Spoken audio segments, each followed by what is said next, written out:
The morning sun cast long shadows across the Naval Special Warfare Command base in Coronado, California.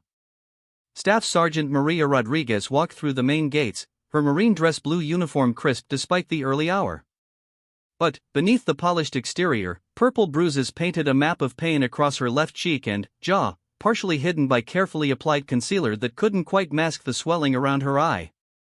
Maria had driven through the night from Camp Pendleton, her hands gripping the steering wheel so tightly her knuckles went white.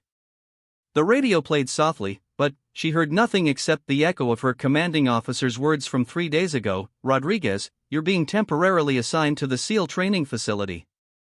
Special Consultation Project. Report Monday at 0800. She hadn't asked questions then. Marines didn't question orders. But, now, standing before the imposing concrete buildings that housed some of the military's most elite warriors, she wondered what expertise a combat engineer could possibly offer to Navy SEALs.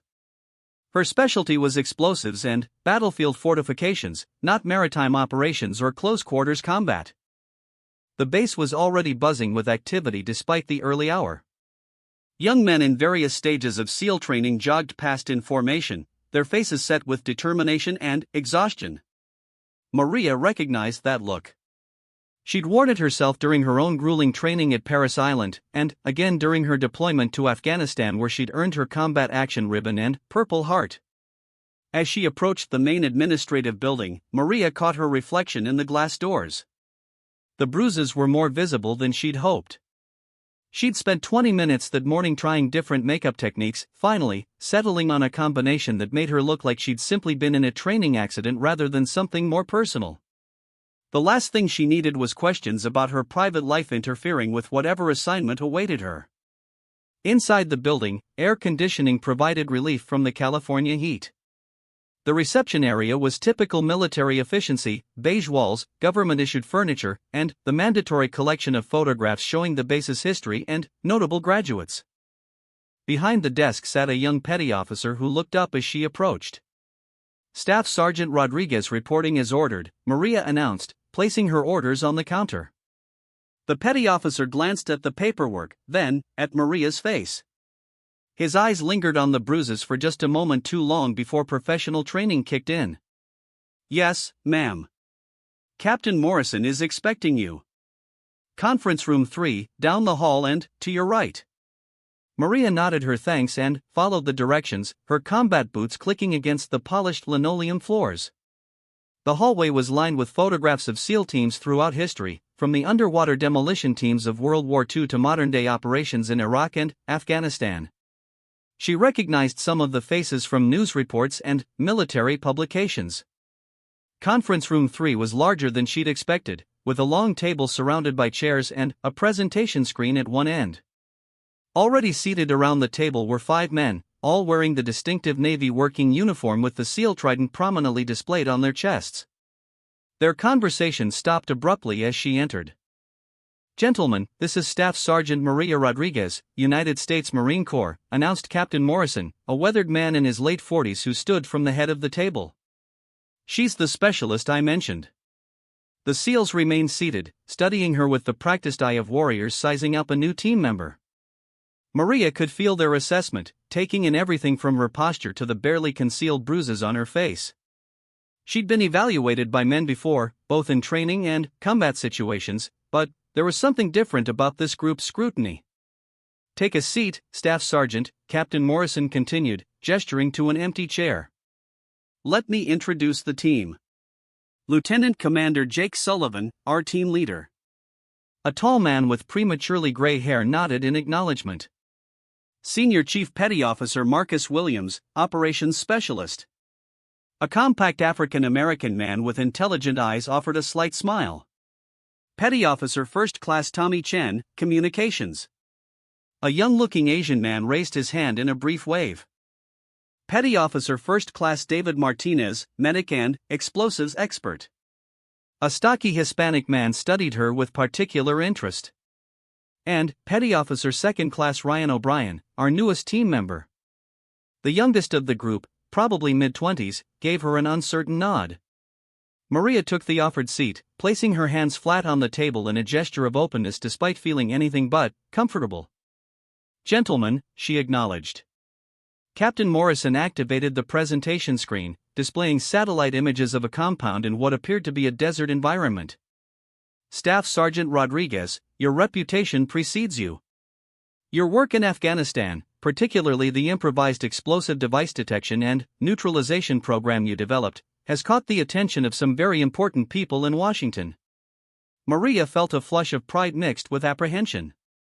That program had been born out of necessity after her convoy had been hit by an IED that killed 2 of her Marines and left her with shrapnel in her shoulder, the injury that earned her the Purple Heart.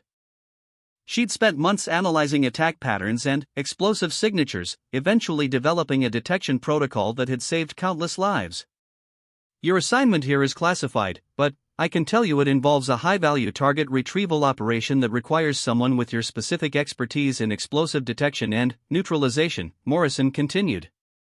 The target is being held in a compound that our intelligence suggests is heavily booby-trapped with improvised explosive devices. Lieutenant Commander Sullivan leaned forward, his gray eyes fixed on Maria. We've reviewed your service record, Staff Sergeant. Impressive work in Helmand Province. But this operation is different from anything you've faced before. The stakes are higher, the timeline is compressed, and the consequences of failure could affect national security. Maria met his gaze steadily. I understand the gravity of classified operations, sir.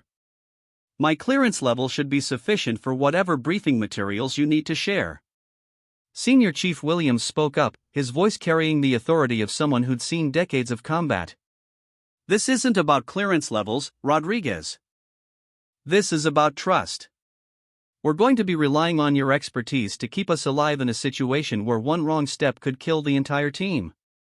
The weight of responsibility settled on Maria's shoulders like a familiar burden. She'd carried similar weight in Afghanistan, knowing that her decisions about which routes to take and which areas to avoid could mean the difference between her Marines coming home alive or in flag-draped coffins. I've never lost a Marine under my command to an IED, Maria said quietly. I don't intend to start losing SEALs now. Petty Officer Martinez, the explosives expert, raised an eyebrow. That's a hell of a statement to make. How many missions are we talking about? 47 convoy operations, 15 compound clearances, and 8 village sweeps over a 14-month deployment, Maria replied without hesitation. Every Marine in my unit came home alive. The room fell silent for a moment. Even among elite units, those numbers were impressive. The Taliban had been particularly skilled at using IEDs during that period, and convoy operations were notoriously dangerous. Petty Officer Chen broke the silence. What's your secret? Maria considered the question carefully. She'd been asked this before, by other military units and even by investigators from the Pentagon who wanted to understand how her methods could be replicated. The truth was complicated, involving intuition developed through experience, careful analysis of enemy patterns, and an almost obsessive attention to detail. There's no secret, she finally said. Just thorough preparation, constant vigilance, and respect for the enemy's capabilities. The people placing these devices aren't random insurgents. They're skilled craftsmen who take pride in their work. Understanding their mindset is half the battle. Captain Morrison nodded approvingly. That's exactly the kind of thinking we need for this operation. The intelligence suggests we're dealing with someone who learned his trade from former Soviet engineers who worked in Afghanistan during the 1980s. Sophisticated, patient, and extremely dangerous. Lieutenant Commander Sullivan stood and walked to a wall map showing various global hotspots. The operation timeline is still being finalized, but we're looking at a deployment within the next 2 weeks. That gives us limited time for integration training and mission rehearsal. Maria felt a familiar pre-deployment knot forming in her stomach. 2 weeks was barely enough time to learn the personalities and working styles of a new team, let alone prepare for a high-stakes operation. In Afghanistan, she'd had months to build relationships with her Marines before they went into harm's way. What kind of integration training are we talking about? She asked. Senior Chief Williams smiled for the first time since she'd entered the room. Everything from basic small unit tactics to advanced explosive ordnance disposal under combat conditions. We'll be putting you through a modified version of some of our training protocols to ensure you can keep up with our operational tempo. The implication was clear: they were going to test her, both physically and mentally, to determine if a Marine could operate effectively alongside Navy SEALs. Maria had faced similar challenges before. The military was still largely a man's world, and she'd spent her entire career proving that she belonged. "I'm ready for whatever training you think is necessary," Maria said. "When do we start?" "Tomorrow, 0500, Lieutenant Commander Sullivan replied. "Physical training, followed by classroom work on the target area and tactical planning. Your temporary quarters are in Building C, Room 204. Any questions?"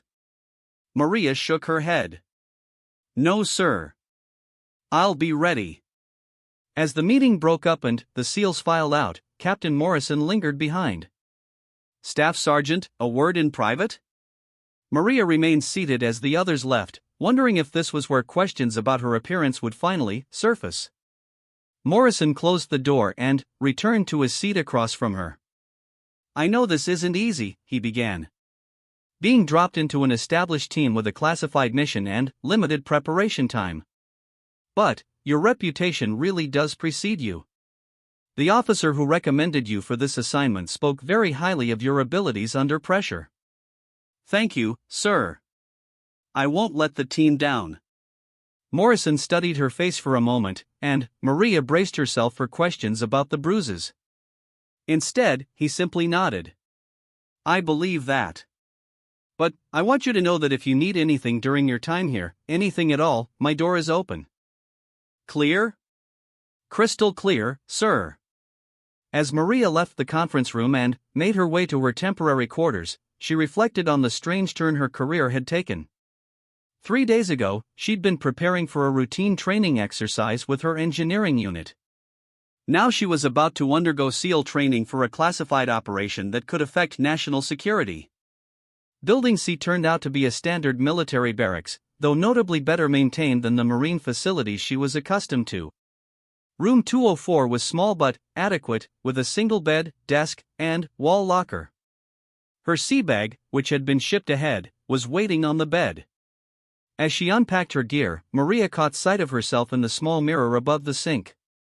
The bruises were darkening, and no amount of makeup was going to hide them during physical training. She'd have to come up with a plausible explanation that wouldn't invite further questions. The truth was something she couldn't share with anyone, especially not with a team that needed to trust her completely. 3 nights ago, her ex-boyfriend Jason had shown up at her apartment drunk and angry about their breakup 6 months earlier. Despite 2 restraining orders and multiple police reports, he'd found a way to get inside her building and was waiting when she got home from work.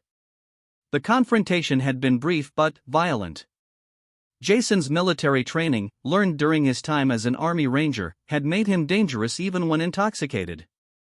Maria's own combat training had enabled her to escape without worse injury, but not before he'd landed several punches that left their mark. She'd reported the incident to both civilian and military police, but Jason had disappeared again, probably back to whatever hole he'd been hiding in since his dishonorable discharge for domestic violence. The investigation was ongoing, but Maria knew from experience that unless Jason was caught in the act, little would come of it. Now she faced the challenge of explaining her appearance to a group of elite warriors who were trained to notice details and ask hard questions. The last thing she needed was for personal problems to undermine her professional credibility or, worse, to compromise the mission they were asking her to undertake. As evening approached, Maria decided to take a walk around the base to familiarize herself with the layout. The California sunset painted the sky in shades of orange and pink, and the ocean breeze carried the salt smell she'd missed during her time in the desert. Near the beach, she found a group of SEAL candidates going through what appeared to be surf passage training. Young men in olive drab uniforms struggled against the Pacific waves, carrying inflatable boats and working as teams to navigate the churning water. Their instructors shouted encouragement and criticism in equal measure, pushing the candidates beyond what most people would consider their limits. Maria watched for several minutes, remembering her own challenging training experiences.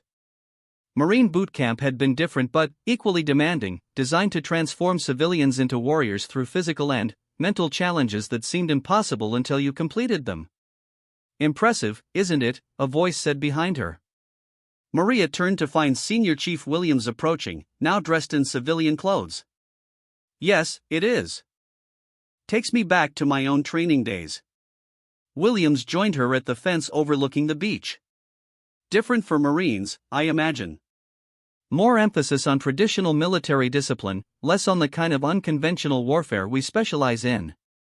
Different approaches to the same goal, Maria replied diplomatically. Creating warriors who won't quit when everything goes wrong.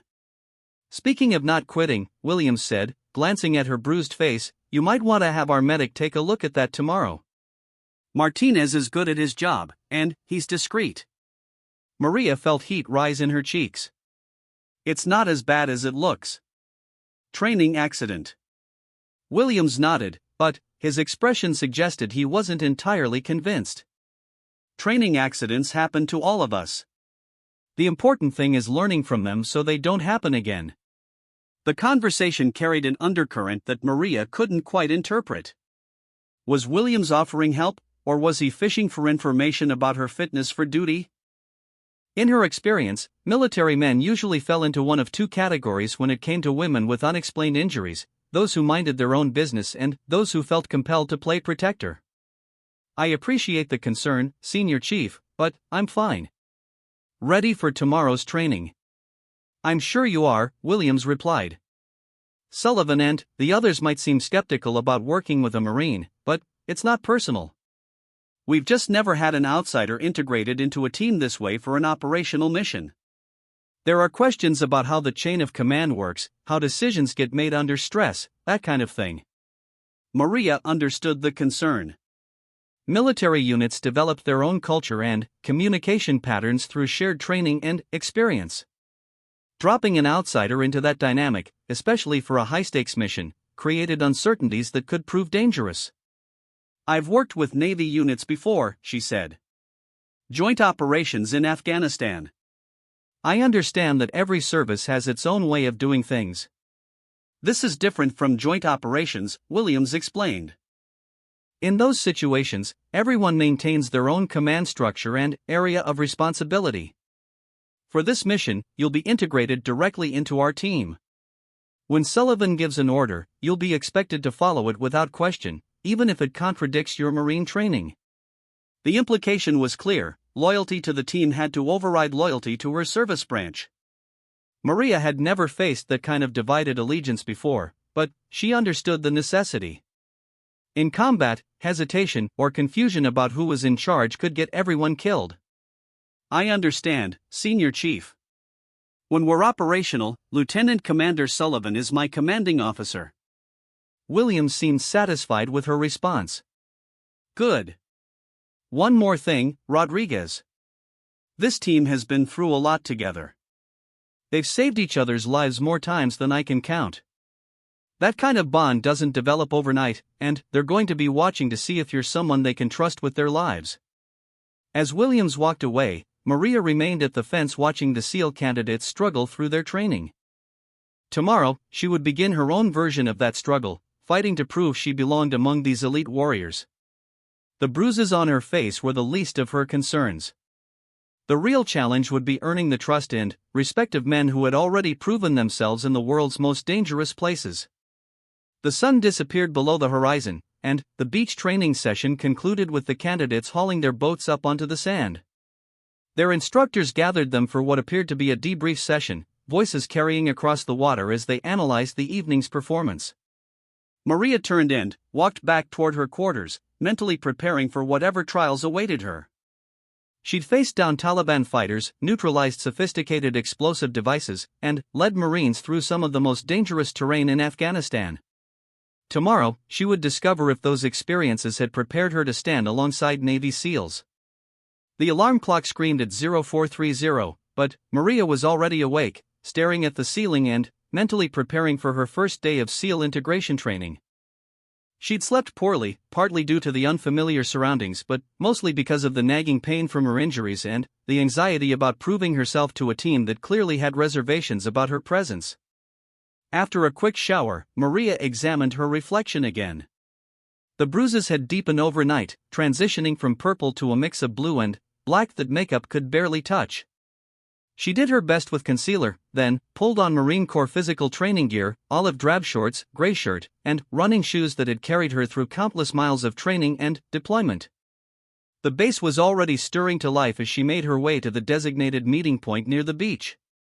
Dawn was still an hour away, but security lights illuminated groups of military personnel beginning their daily routines. SEAL candidates were already in formation, preparing for their morning torture session with the instructors who seemed to take sadistic pleasure in pushing human beings beyond their perceived limitations. Lieutenant Commander Sullivan and his team were waiting near a collection of training equipment that looked both familiar and ominous. Pull-up bars, rope climbing stations, obstacle course elements, and what appeared to be a swimming pool modified for combat training exercises. The SEALs were dressed in similar physical training uniforms, but their bearing and confidence marked them as seasoned operators rather than students. "Good morning, Staff Sergeant," Sullivan called as she approached. "Ready to see how Marines stack up against SEALs?" Maria detected a challenge in his tone but kept her response neutral. "Ready to train, sir." Senior Chief Williams stepped forward carrying a clipboard and stopwatch. "We're going to run through a modified version of our physical screening test. Nothing you haven't seen before, but we need to establish baseline fitness levels and identify any areas that might need work before we start operational training." The first event was a 2-mile run along the beach, with the soft sand adding difficulty to what would normally be a straightforward cardio test. Maria had always been a strong runner, and the uneven surface reminded her of training runs through Afghan terrain where solid footing was never guaranteed. Petty Officer O'Brien, the youngest team member, set a pace that was aggressive but not unreasonable. Maria settled into rhythm behind him, focusing on breathing and stride efficiency rather than trying to prove anything by pushing to the front of the group. The ocean provided a steady soundtrack of waves and wind, while seabirds called overhead in the growing dawnlight. Halfway through the run, Lieutenant Commander Sullivan dropped back to run alongside her. "How's the face feeling?" he asked, his tone more concerned than accusatory. "Fine, sir." Not affecting performance, Maria replied, maintaining her breathing pattern. "Training accident?" Sullivan pressed. Maria had prepared for this question, choosing a response that was technically truthful while avoiding personal details. "Sparring session got a little aggressive. Happens sometimes." Sullivan nodded and picked up his pace to rejoin the front of the group. Maria wasn't sure if he believed her explanation, but she hoped it would be sufficient to prevent further inquiries. The last thing she needed was for personal problems to become a distraction from the mission. They completed the run in under 14 minutes, a respectable time given the beach conditions. Maria finished in the middle of the pack, neither struggling to keep up nor pushing to dominate. She'd learned early in her military career that the goal wasn't always to be the best at everything, but to be competent enough to contribute effectively to team success. The second event was an upper body strength test that combined pull-ups, push-ups, and rope climbing in a circuit format. Maria approached the pull-up bar knowing this would be her biggest challenge. Upper body strength had always been her weakness compared to male counterparts, despite years of focused training to narrow the gap. She managed 12 pull-ups before muscle failure forced her to drop from the bar. Not impressive by SEAL standards, but adequate for someone whose primary role would be technical rather than purely physical. The push-up portion went better, her core strength and endurance allowing her to match the pace set by most of the team. Rope climbing proved to be where her technical background provided an advantage. While the SEALs relied primarily on upper body strength and technique, Maria approached it as an engineering problem, using leg positioning and body mechanics to maximize efficiency. She completed the 3 required climbs faster than expected, earning what appeared to be grudging approval from Senior Chief Williams. The final physical event was a swimming test that took place in a pool designed to simulate ocean conditions. Artificial waves and current generators created an environment that was challenging even for experienced swimmers. Maria had grown up near the Gulf Coast and was comfortable in water, but she'd never trained for the kind of maritime operations that SEALs specialized in. "This is where we separate the sailors from the landlubbers," Petty Officer Chen announced as they approached the pool. 400 meters freestyle, followed by a 2-minute tread, followed by underwater breath hold for distance. Maria dove into the churning water and immediately understood why this test was considered crucial for SEAL operations. The artificial current fought against forward progress, while the wave action made breathing rhythm difficult to establish. She focused on technique rather than speed, knowing that exhaustion early in the test would compromise her performance on the later portions. The freestyle portion took nearly 8 minutes, significantly longer than it would have in calm water. By the time she transitioned to treading water, her shoulders and legs were already burning with fatigue. The 2-minute tread felt like an eternity, with the artificial waves constantly threatening to push her underwater. The breath hold test was purely mental. Maria had practiced this skill during her combat training, preparing for situations where she might need to hide underwater to avoid enemy detection. She hyperventilated briefly to saturate her blood with oxygen, then took the deepest breath possible and slipped beneath the surface. The pool underwater was eerily quiet compared to the chaos above. Maria swam steadily along the bottom, counting strokes to measure distance while fighting the growing urge to surface and breathe. Her lungs began to burn after 30 strokes, but she pushed forward, knowing that panic was the enemy of performance. At 50 strokes, her vision began to narrow and her movements became less coordinated. She surfaced gasping, having covered approximately 75 meters underwater. Not exceptional, but sufficient to demonstrate that she could function in the maritime environment where SEALs operated. Not bad for a Marine, Petty Officer Martinez commented as she hauled herself out of the pool. Your technique needs work, but you've got the mental toughness for water operations. The physical training concluded with the team gathering around a picnic table for what Senior Chief Williams called an assessment discussion. Maria sat dripping wet, trying to read the expressions of men who had just spent 2 hours evaluating her capabilities. Overall performance is acceptable, Lieutenant Commander Sullivan began. Cardiovascular fitness is good, upper body strength is adequate for your role, and your problem-solving approach to physical challenges shows promise. The swimming needs work, but that's expected for someone without maritime training background. Maria felt a surge of relief mixed with determination. She'd passed their initial test, but clearly had work to do before she'd be considered a full team member. Starting tomorrow, we'll begin tactical training, Sullivan continued. Small unit movement, close quarters combat, explosive ordnance identification, and scenario-based exercises that simulate the operational environment. The pace will be intense, and the margin for error will be minimal. Petty Officer O'Brien raised his hand. Sir, what about integration issues? Command structure, communication protocols, that sort of thing?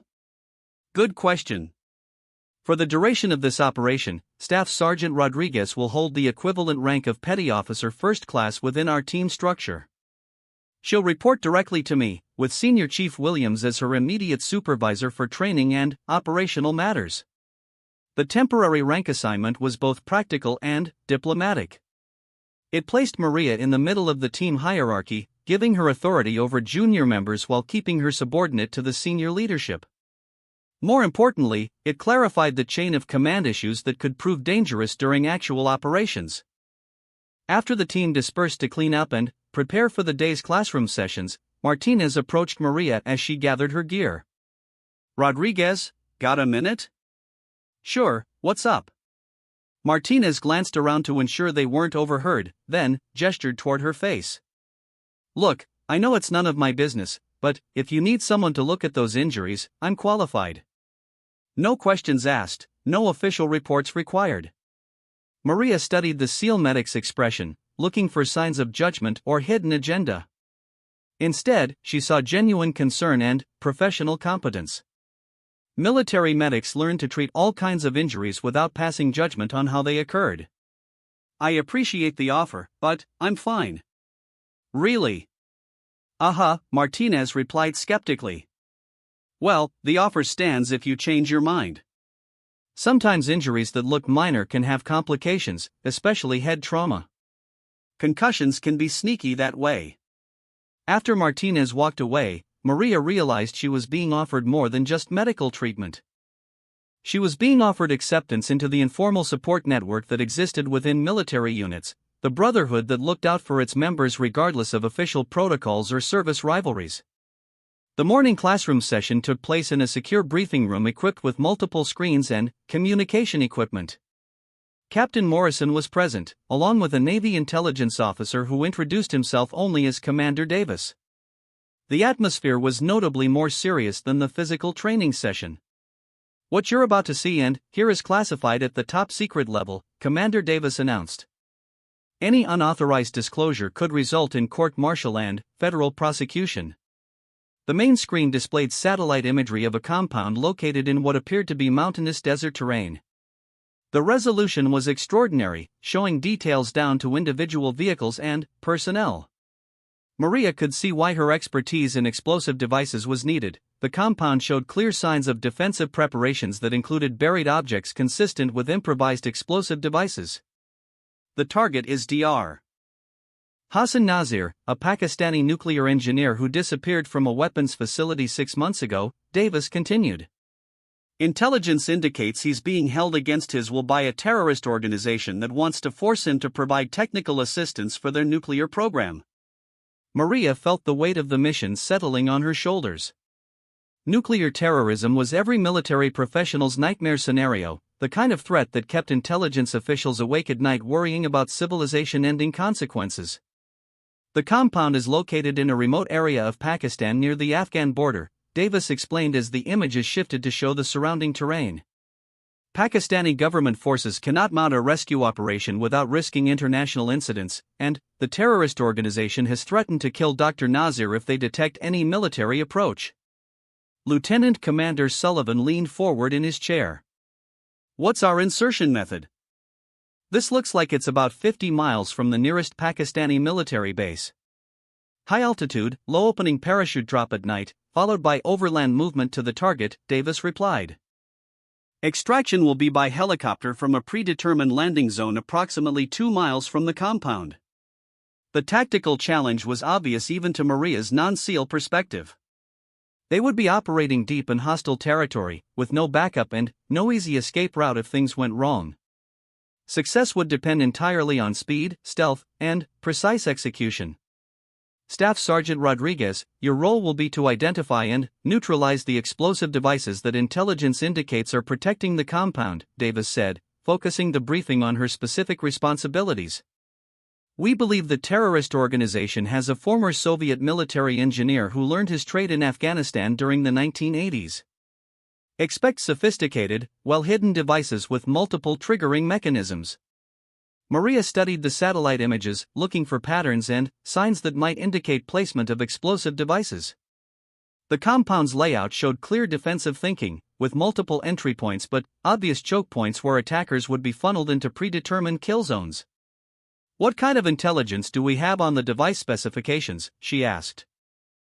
Soviet-trained engineers typically used specific explosive types and triggering mechanisms based on their training period and available materials. Commander Davis activated another screen showing what appeared to be technical diagrams and photographs. Limited intelligence from human sources suggests a combination of pressure plates, tripwires, and possibly remote detonated charges. The engineer in question was trained in the mid-1980s and had access to both Soviet and captured Western explosive materials. Maria recognized several of the device signatures from her Afghanistan deployment. Soviet engineering doctrine emphasized redundancy and psychological warfare, creating explosive traps that were not only deadly but designed to terrify and demoralize enemy forces. Neutralizing them would require careful analysis, specialized tools, and nerves of steel. "Timeline for the operation?" Senior Chief Williams asked. "Mission launch in 10 days, Davis replied. "That gives you limited time for specialized training and rehearsal. We've constructed a mock-up of the compound at a classified location where you'll practice the assault plan." The briefing continued for another 2 hours, covering everything from weather patterns in the target area to potential Pakistani military response if the operation was detected. Maria took detailed notes, asking technical questions about explosive signatures and defensive patterns that demonstrated her expertise while helping to refine the tactical plan. As the session concluded, Lieutenant Commander Sullivan approached her with what appeared to be grudging respect. "Your questions about the defensive layout were good. Shows you understand how these guys think. Taliban engineers used similar techniques in Afghanistan, Maria replied. The key is understanding their priorities. Do they want to kill attackers, delay them, or just terrorize the local population? Each goal requires different device placement and triggering mechanisms. And what do you think their priority is here? Sullivan asked. Maria studied the satellite images one more time, mentally cataloging the defensive positions and likely explosive placements. Delay and channel. They're not trying to kill everyone who approaches, they want to force attackers into predetermined routes where they can be engaged by conventional weapons. The explosives are there to control movement, not necessarily to inflict maximum casualties. Sullivan nodded approvingly. That matches our tactical assessment. Which means your job isn't just to neutralize the devices, but to identify safe alternate routes that bypass their defensive plan. The afternoon session focused on weapons training and close-quarters combat techniques. Maria was competent with standard military firearms, but SEAL operations required proficiency with specialized equipment and tactics that were outside her normal experience. The weapons range was located in an underground facility that could simulate various lighting conditions and environmental factors. The targets were not simple bullseyes but realistic human silhouettes placed in scenarios that required split-second decisions about when to shoot and when to hold fire. Combat shooting is different from marksmanship, Petty Officer Chen explained as he demonstrated proper stance and grip techniques. You're not aiming for perfect accuracy, you're aiming for rapid, effective hits that stop the threat immediately. Maria's Marine training had emphasized marksmanship under controlled conditions, but combat shooting required different reflexes and decision-making processes. The targets appeared and disappeared rapidly, sometimes mixed with civilian silhouettes that would represent mission failure if engaged accidentally. Her performance was adequate but clearly required improvement. Marines were trained as riflemen first, but SEAL operations demanded the kind of close-quarters combat skills that came from specialized training and extensive practice. She would need to dedicate significant time to weapons training if she wanted to avoid being a liability during the actual mission. The hand-to-hand combat session was even more challenging. SEALs trained in multiple martial arts disciplines, emphasizing techniques that were effective in the confined spaces and high-stress conditions of their typical operations. Maria's military combatives training provided a foundation, but it was quickly apparent that she was outclassed by men who had dedicated years to perfecting these skills. Don't try to match strength with strength, Senior Chief Williams advised as she struggled through a grappling exercise with Petty Officer O'Brien. Use technique and leverage to overcome physical disadvantages. The advice was sound but difficult to implement against opponents who had significant advantages in both strength and technique. Maria found herself repeatedly pinned or thrown, her pride taking more punishment than her body. Still, she could see improvement even within the single training session, her Marine discipline allowing her to absorb instruction and adapt quickly to new techniques. As the day's training concluded, the team gathered for what appeared to be an informal assessment session. Maria could sense that decisions were being made about her suitability for the mission, evaluations that would determine whether she continued with the program or was quietly reassigned to her original unit. Overall assessment? Lieutenant Commander Sullivan asked, looking around the group. Physical fitness is adequate, but swimming and combat skills need significant work, Senior Chief Williams replied. Technical knowledge is outstanding. She knows her explosives and understands tactical thinking. Weapons handling needs improvement, but she's coachable, Petty Officer Chen added. Good safety discipline and she follows instructions well. Hand-to-hand combat is weak, but that's not really her primary role, Petty Officer Martinez contributed. If she's doing her job right, we won't get into close-quarters situations anyway. Petty Officer O'Brien looked uncomfortable but spoke honestly. She's tough mentally, but I'm worried about whether she can keep up with our operational tempo. Some of the stuff we do is pretty intense. Maria appreciated the honest feedback even as it stung her professional pride. These men were evaluating her not as a curiosity or a diversity initiative, but as someone whose performance could mean the difference between mission success and catastrophic failure. Lieutenant Commander Sullivan nodded thoughtfully. Staff Sergeant, what's your honest assessment? Can you bring your skills up to our operational standards in 8 days? The question was fair but brutal. Maria knew her weaknesses better than anyone, but she also knew her own capacity for improvement under pressure. Her Marine training had taught her that most human limitations were mental rather than physical, and that dedicated effort could overcome seemingly impossible challenges. "Yes, sir," she replied without hesitation. "I'll put in whatever extra time is needed to meet your standards." Extra time might not be enough, Sullivan warned. "We're talking about accelerated training that would normally take months, compressed into 8 days. The learning curve is going to be steep, and the consequences of failure are significant." Maria met his gaze steadily. "I understand the stakes, sir. I'm ready to do whatever it takes." As the team dispersed for dinner and evening preparation, Senior Chief Williams lingered behind with Maria. "Rodriguez, can I give you some advice?" "Absolutely, Senior Chief. Stop trying to prove you're as good as us and start focusing on being the best version of yourself. We don't need another SEAL, we need someone with your specific expertise who can operate safely and effectively in our environment. There's a difference." The advice was both wise and humbling. Maria had fallen into the trap of trying to match the SEALs in areas where she would never be their equal, rather than focusing on developing her unique contributions to their capabilities. Her value to the team lay not in becoming a SEAL, but in bringing Marine Corps expertise to supplement their existing skills. That evening, as she prepared for another day of intensive training, Maria reflected on the enormous challenge she had accepted. In 8 days, she would either prove herself worthy of joining one of the military's most elite units on a mission of national importance, or she would be quietly reassigned with the knowledge that she had failed when her country needed her most. The bruises on her face were already beginning to fade, but the real test of her character was just beginning. Tomorrow would bring new challenges, new opportunities to prove herself, and new chances to demonstrate that a Marine could stand alongside Navy SEALs when the mission demanded excellence from everyone involved. 6 days into the most intense training of her military career, Maria stood before a perfect replica of the Pakistani compound, sweat dripping from her face despite the cool California morning air. The mock-up facility, constructed at a classified location 30 miles inland from Coronado, represented millions of dollars in engineering and intelligence work designed to prepare them for a mission that could prevent nuclear catastrophe. Every detail had been meticulously recreated based on satellite imagery and human intelligence.